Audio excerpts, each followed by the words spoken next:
Você já parou para pensar que a maioria das pessoas vive como se tivesse duas vidas? Como se existisse uma versão de teste agora e lá na frente começasse a vida de verdade. Só que a realidade é brutal. Você tem apenas uma chance, um único jogo, e cada segundo perdido nunca mais volta.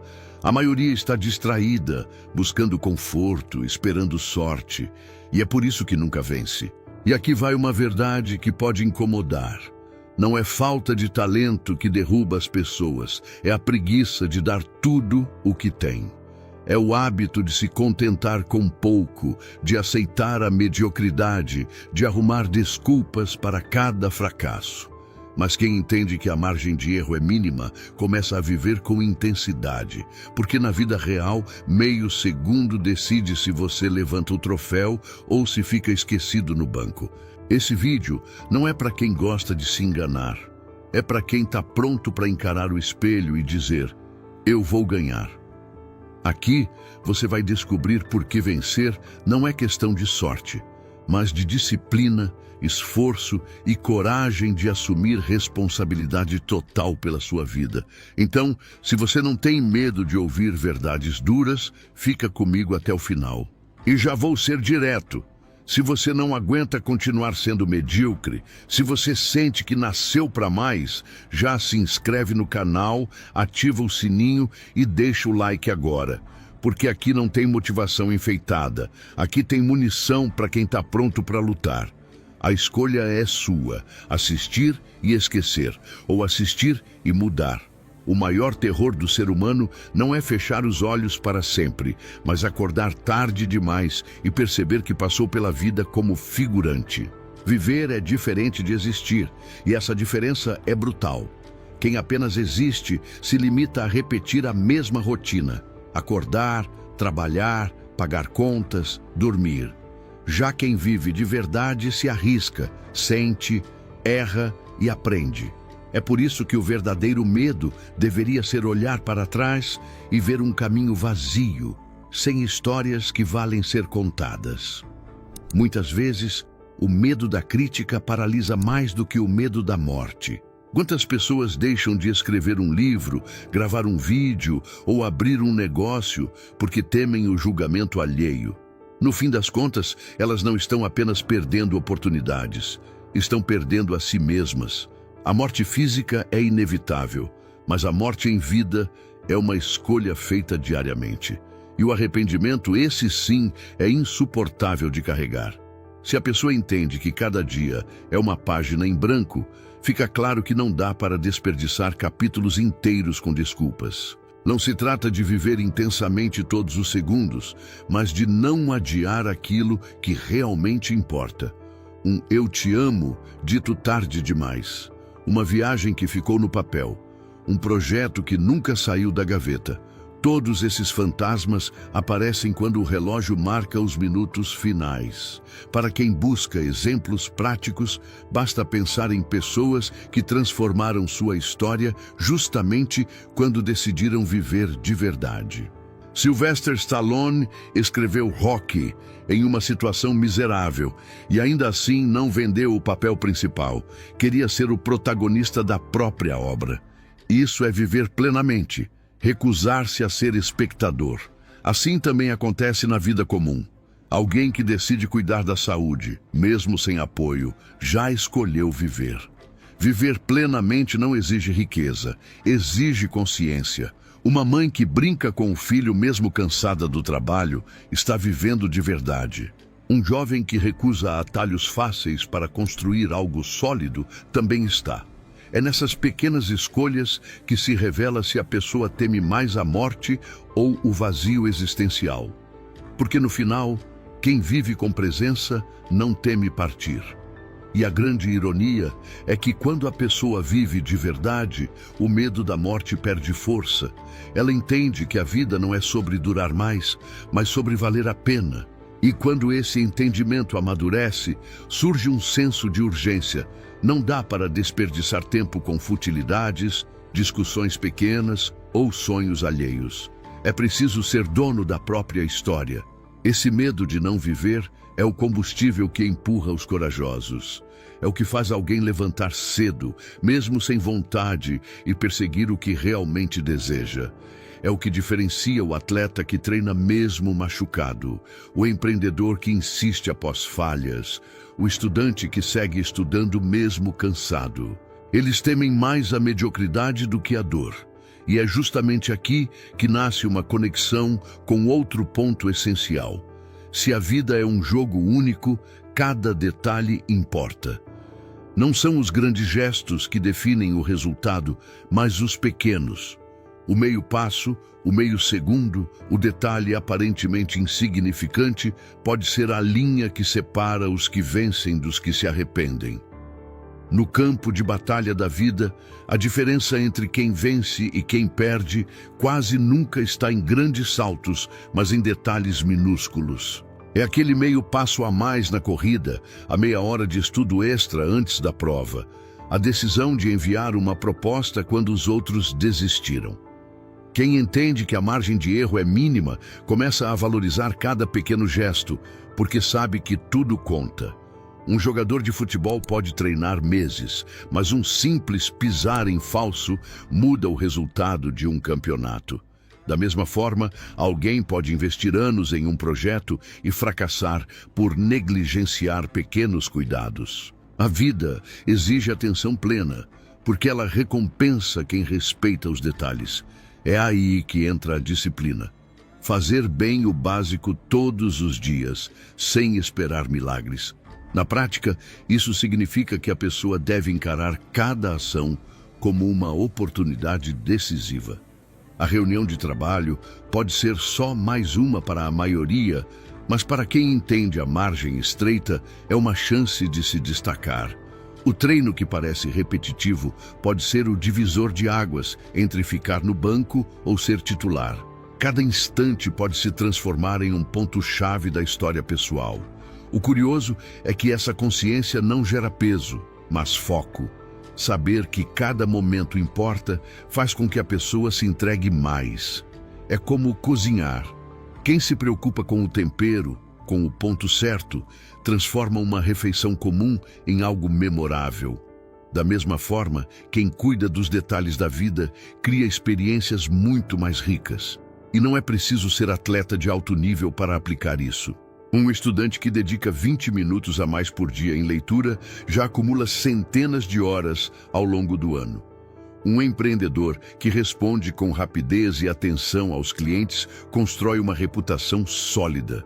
São pequenas margens, mas o resultado se torna gigantesco no longo prazo. O perigo está em subestimar essas margens. Quando alguém pensa, isso não faz diferença, é aí que começa a perder terreno. É como um navio. Um desvio de um grau parece nada, mas com o tempo o leva a quilômetros de distância do destino. Na vida, esse desvio é deixar de fazer hoje o que parecia pequeno. Amanhã, a conta chega. O mais fascinante é que quem domina essa mentalidade passa a ver oportunidades onde outros veem rotina. Um vendedor entende que uma ligação a mais pode fechar o contrato. Um estudante percebe que revisar anotações por 10 minutos antes de dormir pode fixar melhor o conteúdo. Essa é a visão dos que vencem. Eles não esperam o grande dia, sabem que cada segundo é decisivo. E aqui surge uma consequência inevitável. Se cada detalhe conta, não há espaço para desculpas. Culpar os outros, apontar dedos ou esperar que alguém resolva, não adianta. A vida só respeita quem assume os próprios passos. E esse é justamente o próximo ponto que precisa ser entendido. Não existe vitória duradoura sem responsabilidade pessoal. Apontar o dedo é fácil, mas não muda a realidade. Os fracos gastam energia procurando culpados. Os fortes usam essa energia para mudar o rumo da própria vida. Essa é a diferença entre quem se afunda e quem ressurge. A responsabilidade é um fardo pesado, mas também é o único que liberta. É comum ouvir frases como: não consegui por causa do meu chefe, não tenho tempo por causa da família, não alcancei porque ninguém me ajudou. São justificativas que parecem lógicas, mas na verdade São correntes invisíveis. Quando a pessoa terceiriza a culpa, entrega junto o poder de mudança. Assumir responsabilidade é resgatar esse poder. Quer exemplos práticos? Um profissional que culpa a empresa pela estagnação nunca vai evoluir. Mas aquele que decide aprender por conta própria, fazer cursos online, ler livros como O Poder do Hábito ou Pai Rico, Pai Pobre, muda o jogo. Ele entende que o crescimento depende dele, não de um ambiente perfeito. Essa mentalidade cria um abismo entre quem prospera e quem se acomoda. Outro exemplo. Uma pessoa que deseja saúde pode culpar o preço dos alimentos saudáveis ou a falta de tempo. Mas quem assume a responsabilidade arruma meios, nem que seja caminhar 20 minutos por dia ou aprender receitas simples em casa. O detalhe é que quando a postura muda, os resultados começam a aparecer. A vida responde à ação, não às reclamações. Essa mentalidade é dura, porque significa olhar no espelho e aceitar que os resultados atuais são reflexo das escolhas passadas. Mas é também libertadora, porque deixa claro que o futuro pode ser redesenhado. Não há destino imutável, há responsabilidade intransferível. Quem carrega essa consciência não se apega a desculpas, se apega a soluções. E o mais curioso é que assumir responsabilidade cria respeito. Pessoas ao redor percebem quando alguém não foge das consequências. Esse tipo de postura gera confiança, liderança natural. Ninguém segue quem se vitimiza o tempo todo, mas todos respeitam quem encara o peso e ainda segue caminhando. Claro, assumir responsabilidade não significa controlar tudo, mas controlar a resposta a tudo. Nem sempre se escolhe o que acontece, mas sempre se escolhe como reagir.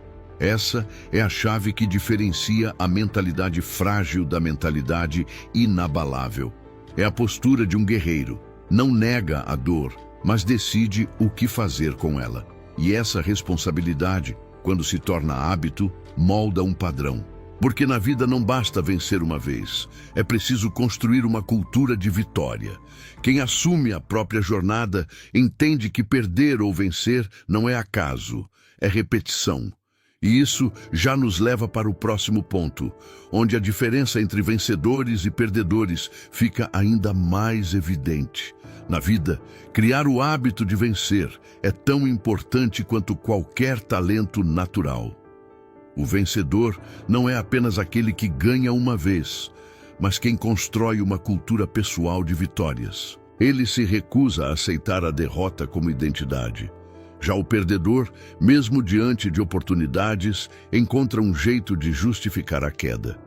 É como um time que já entra em campo derrotado antes do apito inicial. O mais impressionante é que a vitória não depende só do resultado final, mas da mentalidade construída ao longo do processo. O vencedor não se define apenas pelo troféu, mas pela forma como encara cada treino, cada detalhe, cada desafio. O perdedor, ao contrário, se apega ao azar, ao cansaço, às desculpas, e assim cria uma rotina onde perder se torna quase natural. Quer exemplos? Pense em Michael Jordan, que perdeu centenas de arremessos decisivos, mas nunca aceitou a derrota como destino. Ele transformava cada erro em combustível para a próxima vitória. Já muitos atletas com talento enorme ficam esquecidos porque aceitaram perder como parte de sua identidade. A vitória não está no físico, está na mente. Esse hábito de vencer também aparece no cotidiano comum. Uma pessoa que organiza suas finanças, paga dívidas e começa a investir, cria um padrão de vitória sobre o caos financeiro. Outra que começa a cuidar da alimentação e do sono, cria vitórias diárias contra a preguiça. Esses pequenos triunfos acumulados formam a cultura interna de quem não aceita ser dominado pelas circunstâncias. O perdedor, em contrapartida, sempre encontra uma justificativa convincente. Não deu porque estava chovendo. Não consegui porque não tive sorte. São frases que parecem inofensivas, mas que moldam a mente para aceitar fracassos como normais. O problema não é perder uma vez, mas fazer disso uma identidade permanente. Por isso, o vencedor não tolera desculpas nem as próprias. Ele entende que cada derrota é apenas temporária e que só se transforma em fracasso quando aceita ficar caído. Essa postura gera confiança, respeito e uma energia contagiante que inspira outros ao redor. A vitória deixa de ser apenas individual e se torna cultural. E o mais curioso é que esse padrão de vitórias atrai ainda mais vitórias. É como se o universo conspirasse a favor de quem decide não desistir. Mas na verdade não é sorte, é consistência. Quem vence uma vez, prova para si mesmo que é capaz, e esse ciclo se repete. O perdedor também cria um ciclo, mas de autossabotagem. E dentro dessa cultura de vitórias, existe uma habilidade indispensável, o domínio emocional. Porque mesmo um vencedor, sem controle das próprias emoções, pode perder tudo em segundos. E é aqui que entramos no próximo ponto. Todos nós sentimos raiva, medo, frustração ou ansiedade.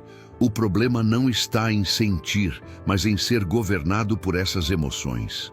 O verdadeiro mestre não é quem nunca sente, mas quem mantém o controle, mesmo em tempestades internas. Porque o mundo está cheio de pessoas inteligentes que perderam oportunidades por explodirem no momento errado.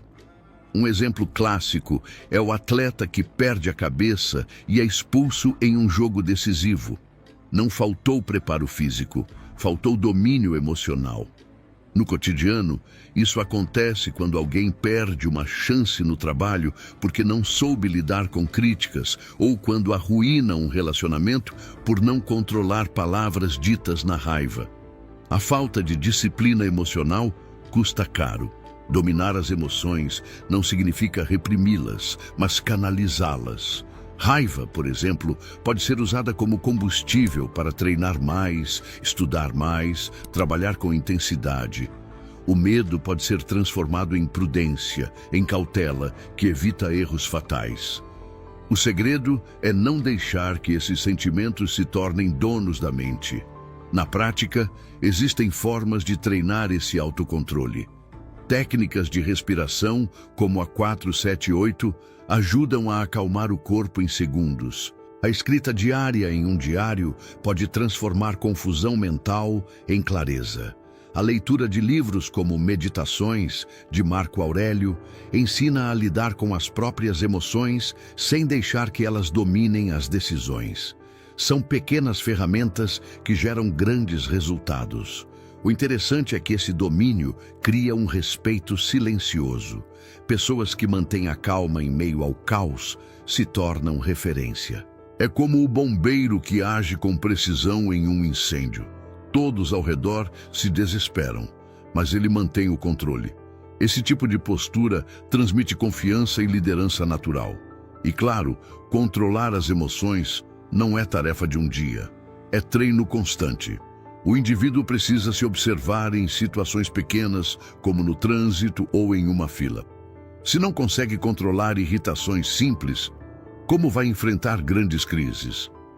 O domínio emocional começa no detalhe. Quando alguém atinge esse nível de disciplina, consegue manter o foco mesmo sob pressão. Não desperdiça energia em explosões desnecessárias. Guarda tudo para investir onde realmente importa. Essa habilidade separa os que quebram diante da frustração dos que se mantêm firmes até o final. E é justamente nesse ponto que surge o próximo ensinamento. Se as emoções estão sob controle, só resta uma coisa a ser feita: dar o máximo de esforço possível. Porque no fim das contas, a vida não cobra apenas talento, mas entrega total. Não existe grandeza sem esforço.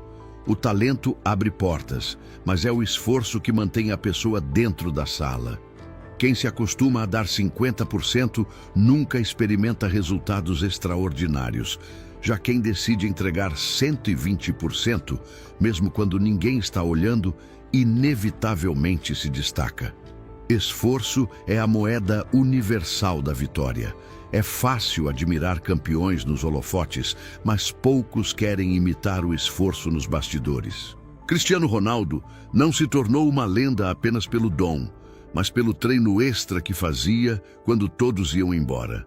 Da mesma forma, um estudante que se dedica um pouco mais por dia cria uma vantagem quase invisível que, no longo prazo, se torna intransponível.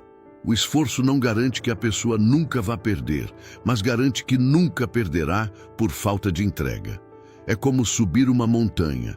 Pode chover, pode ventar, mas quem segue dando passos não se arrepende. A derrota dói menos quando se sabe que deu tudo. Já a dor de ter sido medíocre é insuportável, porque sempre vem acompanhada da frase "poderia ter feito mais".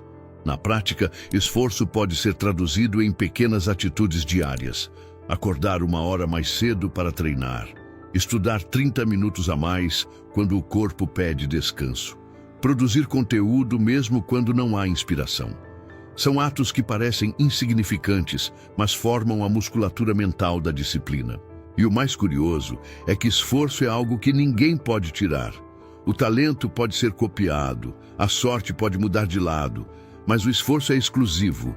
É a parte da vida que depende 100% da pessoa. Por isso, quando alguém entende isso, não economiza energia, joga tudo em campo todo dia. Há também um detalhe interessante: o esforço é contagiante. Quem convive com alguém disciplinado começa a se sentir inspirado, até incomodado, a melhorar. É por isso que equipes com líderes trabalhadores tendem a crescer mais. O exemplo arrasta. É claro que o esforço exige sacrifício. Não há como dar 120% e manter todas as distrações. Algumas coisas precisam ser deixadas de lado: festas, vícios, prazeres imediatos. Mas o que se ganha em troca é infinitamente maior: respeito, evolução e resultados que ninguém pode contestar. E aqui surge uma pergunta inevitável: se esforço é tudo, então o que a pessoa realmente defende? O que ela quer tanto a ponto de sacrificar conforto por isso? Essa declaração de identidade é o próximo passo. Uma das maiores forças que alguém pode conquistar é saber exatamente quem é e o que defende. Viver sem identidade clara é como jogar sem uniforme. Você até entra em campo, mas ninguém sabe de que lado está.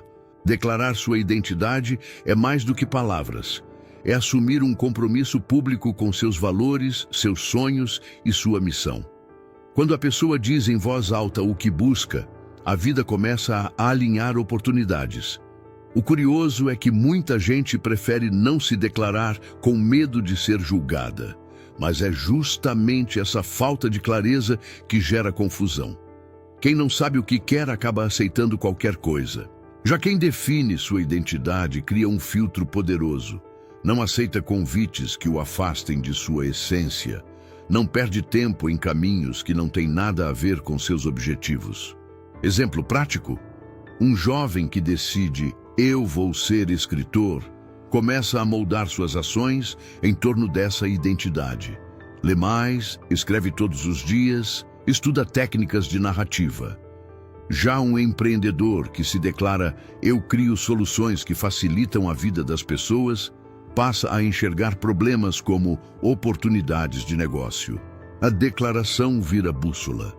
E declarar identidade exige sacrifício, porque ao afirmar "eu sou isso", a pessoa automaticamente precisa abrir mão de outras coisas. Quem se declara atleta não pode viver como sedentário. Quem se declara investidor não pode gastar tudo no primeiro impulso. É um ato de coragem, porque elimina desculpas, ou a vida combina com as palavras, ou vira incoerência. O impacto disso no cotidiano é transformador. Uma pessoa que declara "sou alguém disciplinado" começa a pensar 2 vezes antes de faltar ao treino ou procrastinar no trabalho. Não porque alguém está vigiando, mas porque já não aceita trair a própria palavra. A identidade declarada vira juiz interno. E existe também a força da inspiração. Quando alguém se posiciona com clareza, Outros se sentem motivados a fazer o mesmo. É como um líder que diz: essa é a direção. Mesmo que não seja perfeito, transmite confiança. Quem declara sua identidade gera impacto coletivo, porque mostra que é possível viver com propósito. Mas atenção, declarar não é apenas falar, é sustentar. Palavras sem ação são só barulho. O verdadeiro poder está em alinhar discurso e prática.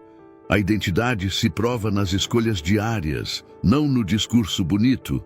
É o silêncio das atitudes que confirma a verdade da declaração. E uma vez que essa identidade esteja clara, surge uma revelação inevitável. O maior obstáculo para vivê-la não está fora, mas dentro, porque ninguém no mundo pode impedir mais do que o próprio indivíduo. É fácil culpar os outros, o chefe, o governo, a família, a falta de sorte. Difícil é olhar no espelho e reconhecer que muitas vezes o inimigo mora ali. A autossabotagem é a arma mais perigosa que existe, porque age em silêncio. A pessoa adia tarefas, procrastina sonhos, aceita migalhas quando poderia buscar o banquete. E tudo isso sem perceber que está cavando a própria prisão. O mais assustador é que ninguém pode derrotar tanto quanto a própria mente. Quantas ideias brilhantes morreram porque alguém disse a si mesmo: não sou capaz. Quantos talentos ficaram escondidos porque a pessoa acreditou em suas próprias desculpas. O inimigo interno conhece todas as fraquezas, todas as brechas, e usa isso contra nós. Mas a boa notícia é que o mesmo espelho que revela o inimigo também mostra o aliado. Ao assumir responsabilidade total, a pessoa descobre que pode ser sua maior força. Tudo muda quando a voz interna deixa de repetir "não dá" e começa a afirmar "eu consigo, mesmo cansado, mesmo com medo". Essa virada de mentalidade é a chave para libertar o próprio potencial. Exemplo prático: alguém que deseja mudar o corpo. O maior obstáculo não é a academia lotada ou a dieta difícil, mas a mente que diz "começa segunda-feira". Quem vence essa voz e dá o primeiro passo imediatamente já derrotou o inimigo mais forte. Da mesma forma, no trabalho, o que trava não é a falta de tempo, mas a mente que escolhe gastar horas no celular em vez de construir algo. O inimigo interno é especialista em criar justificativas perfeitas. Você está cansado, não vale a pena, é melhor desistir. Essas frases parecem até conselhos, mas são armadilhas. Reconhecer isso é fundamental. Cada vez que a pessoa identifica essa sabotagem e age apesar dela, fortalece sua versão vencedora. E é nesse ponto que surge um detalhe poderoso. Ninguém pode parar alguém que aprendeu a dominar a si mesmo, porque quando a luta interna é vencida, qualquer desafio externo parece pequeno. O inimigo mais perigoso já foi derrotado, e isso dá uma confiança inabalável. Essa consciência cria uma pergunta inevitável: se eu mesmo sou meu maior obstáculo, o que estou disposto a fazer para mudar isso? A resposta não está em discursos, mas em atitudes, porque só a prática constante desmonta as mentiras da mente. E quando essa batalha é vencida, surge um próximo desafio ainda mais profundo. Entender que a vida não é sobre desculpas ou culpas, mas sobre esforço contínuo. Porque no fim das contas, legado não se constrói com intenções, mas com suor derramado. O mundo não se lembra das intenções, mas dos feitos.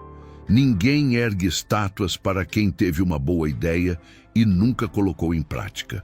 O que define um legado não são palavras bonitas, mas o esforço repetido todos os dias, mesmo quando ninguém está olhando. Desculpas podem até convencer por um tempo, mas não constroem nada sólido. O curioso é que, quando se observa grandes nomes da história, quase todos compartilham o mesmo padrão: disciplina inabalável. Thomas Edison testou milhares de vezes antes de acertar a lâmpada. Nelson Mandela resistiu décadas preso, mantendo firme sua causa. Nenhum deles construiu um legado por sorte ou desculpas, mas por esforço contínuo. E isso vale para qualquer vida comum. Uma mãe que trabalha duro para educar os filhos está construindo um legado. Um professor que dá o máximo em cada aula, mesmo sem reconhecimento, deixa marcas que atravessam gerações. O esforço constante cria raízes invisíveis que florescem no futuro, muito além do alcance imediato. Na prática, construir legado significa escolher todos os dias entre a desculpa e a ação. A desculpa é confortável, não deu tempo, não tenho recurso, um dia eu faço. A ação é dura, mas gera frutos. Acordar cedo, estudar, economizar, treinar, persistir. O legado é a soma das pequenas ações, não o peso das justificativas. E o mais inspirador é que legado não depende de grandeza mundial. Não é preciso ser famoso, é preciso ser consistente. O vizinho que inspira pela honestidade, o colega que motiva pela disciplina, o amigo que apoia sem esperar retorno, todos constroem legados silenciosos. Esforço contínuo, somado dia após dia, gera impacto real. Mas esse esforço só se mantém quando há clareza de propósito. Sem saber para quê, a pessoa desiste fácil. Com propósito definido, o esforço se torna natural, quase inevitável. É como um rio que segue correndo, mesmo diante das pedras. O fluxo nunca para, apenas encontra novos caminhos. E aqui está o ponto crucial. Legado não é um prêmio entregue no fim da vida, mas algo que já está sendo escrito agora. Cada escolha feita hoje é uma linha no livro que será lido amanhã. A pergunta é: esse livro vai ser digno de ser lembrado ou será um amontoado de desculpas? E se legado se constrói com esforço contínuo, o que impede alguém de começar agora mesmo? Talvez seja apenas o próximo looping natural. Entender que desculpas e justificativas sempre existirão, mas só os que decidem vencê-las conseguem cravar sua marca na história. No fim das contas, ninguém pode viver no seu lugar. Amigos podem aconselhar, mentores podem ensinar, livros podem inspirar, mas a decisão final sempre será sua. É como estar diante de uma porta. Todos podem apontar onde está a chave, mas só você pode girá-la. Essa responsabilidade é pesada, mas também libertadora. Porque se a decisão é sua, então o poder também é. O erro mais comum é esperar que algo externo resolva. Quando eu tiver dinheiro, começo. Quando eu tiver tempo, eu mudo. Essas frases são armadilhas que adiam a vida indefinidamente. O futuro nunca chega pronto. Ele precisa ser construído a partir do presente. E a única maneira de transformar essa construção em realidade é decidir agora dar o primeiro passo. Essa decisão não precisa ser grandiosa. Pode ser tão simples quanto desligar o celular por 1 hora para estudar, iniciar uma caminhada diária, guardar R$ 10 por semana. O tamanho da ação não importa. O que importa é o movimento. Porque movimento gera energia, e energia abre novos caminhos. Ficar parado, esperando a vida acontecer, só gera frustração. Exemplo prático: alguém que decide melhorar a saúde não precisa começar com uma maratona. Basta trocar refrigerante por água, fast food por uma refeição caseira. Aos poucos, a soma dessas pequenas escolhas constrói um corpo mais forte. O mesmo vale para finanças, relacionamentos, carreira. O poder está nas microdecisões diárias. É claro que decidir mudar exige coragem, porque implica abandonar desculpas. Enquanto a culpa estiver nos outros, a pessoa pode se acomodar. Mas quando olha no espelho e diz: "A responsabilidade é minha", não há mais refúgio. E é exatamente nesse ponto que começa a verdadeira transformação. Quando não existe ninguém a culpar, só o próximo passo a dar. Essa consciência separa quem apenas deseja de quem realiza. Desejo é barato, qualquer um pode sonhar. Mas decidir colocar a mão na massa enfrentar críticas e lidar com dificuldades é o que diferencia os que mudam de vida dos que apenas assistem. É por isso que tantas pessoas morrem cheias de sonhos não realizados. Nunca tomaram a decisão de começar. E o curioso é que, uma vez que a pessoa decide, o universo parece responder. Oportunidades aparecem, portas se abrem, pessoas certas cruzam o caminho. Não porque o mundo mudou, mas porque a própria postura mudou. Quem decide agir enxerga possibilidades onde antes via bloqueios. A mente treinada para a ação encontra soluções onde antes só via problemas. No fim, a vida é uma partida única, sem replay. E não decidir já é por si só uma decisão. A decisão de permanecer no mesmo lugar. A pergunta que fica é simples, mas profunda. Vai continuar vivendo de desculpas ou vai decidir escrever sua própria história com esforço, disciplina e coragem? Porque, como vimos até aqui, cada detalhe importa e cada decisão constrói ou destrói o legado que ficará. Agora me diz, de que adianta ter escutado tudo isso se você vai voltar para a mesma rotina de desculpas? Vai continuar esperando o momento perfeito ou vai decidir que hoje é o dia em que sua vida muda? O campo já está armado, a bola está na sua mão. Só falta uma coisa: atitude.